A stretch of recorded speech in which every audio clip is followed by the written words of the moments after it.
sipagan lang araw-araw at huwag kang susuko sa anumang hamon ng buhay. Ako po ang inyong lingkod, Tagapanood TV. Isang mabiyaya at masaganang araw po sa ating lahat.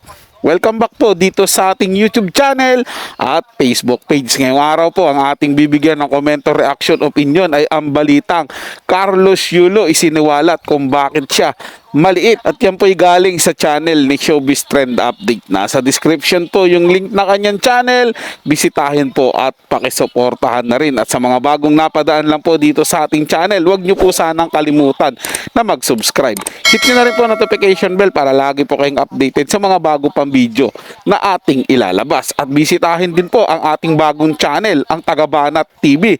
Reaction video po ito ng political issue. Kaya naman wag na natin patagalin to. Simulan na po natin ang ating reaction video sa araw na to, mga tagapanood. Let's do this! Welcome back sa aking channel. Two-time gold medalist Carlos Yulo inamin ang dahilan kung bakit hindi na siya tumangkad at kung bakit naging pandak siya. Sinisisi nga ba ang magulang kung bakit maliit siya? Panuurin at pakinggan ang buong detalye.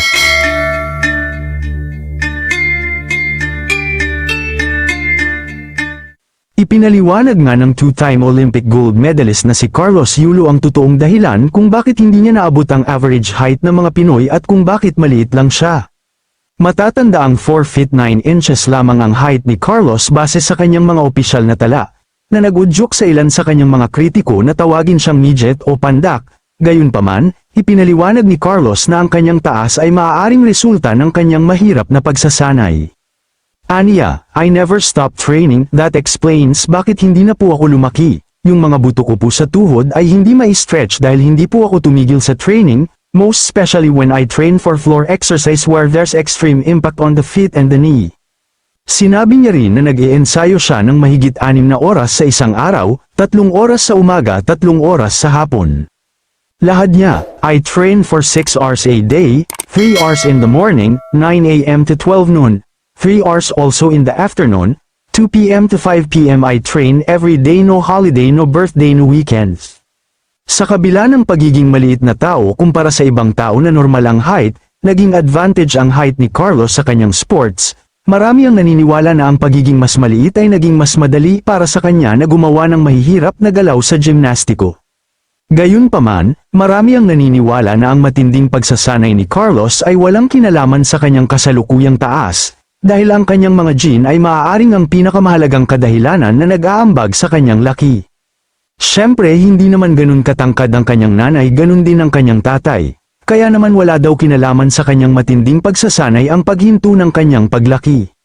Kaya naman hindi dapat sisihin ng kanyang magulang kung bakit naging pandak siya, dahil nasa lahi na yan. Kung tutuusin daw ayon sa mga netizens na nagkomento ay kung hindi nga dahil sa height niya ay hindi niya sana makukuha ang gintong medalya, dahil napakalaking advantage daw ang pagiging maliit upang mas mabalanse mo pa ang iyong galaw kumpara sa mga matatangkad na mas mabibigat ang katawan. Kayo mga ka-showbiz, anong masasabi nyo sa ating showbiz topic ngayon? Kung may opinion kayo ay magkomento lang kayo sa aking comment section. At syempre kung bago pa lang kayo sa aking channel ay mag-subscribe na kayo para lagi kayong updated sa mga showbiz trends na ina-upload ko. Maraming salamat po. Tingin ko talaga mga tagapanood, wala talagang kinalaman kung sagad ka man sa training, ano man yung ginagawa mo. Hindi po ba? Kasi alam ko, jeans po yan mga tagapanood eh. Kung talagang lahi nyo yung mga maliliit, maliit lang po talaga kayo. Kung lahi nyo matatangkad, kahit ano pang gawin mo dyan, magbubuhat o mga training na gagawin mo eh, matangkad ka po talaga. Parang nahihiya lang po atang sabihin si Kaloy na nagmana po ako sa nanay ko, maliit lang. Mga ganun po ata mga tagapanood, kaya ang dinahilan niya na lang. Di, sagad ako sa training.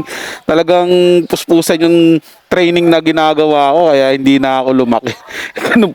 ganun po siya katakot na masabi o mabanggit yung pangalan ng kanyang nanay. Well, sa kanya po yan mga tagapanood, paniniwala niya po yan kung bakit siya maliit. Eh, yun ang tingin niya, lumiit siya dahil sagad na sagad siya sa training at hindi siya tumigil. At tama din po yung sabi ng mga tao sa kanya na kundi dahil sa kaliitan niya ay hindi niya po makukuha yung 2 gintong medalya. Kasi siyempre nga naman maliit ka, kaya mong i-balance yung katawan mo.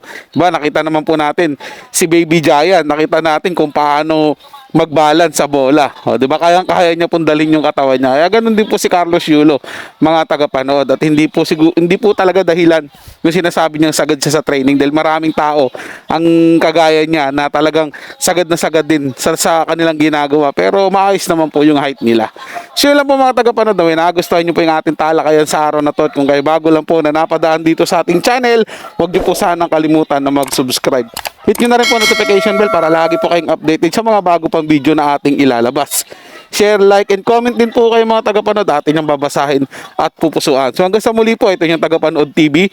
Komento at opinion lamang. Wala pong personalan. Paalam po at mabuhay po kayong lahat.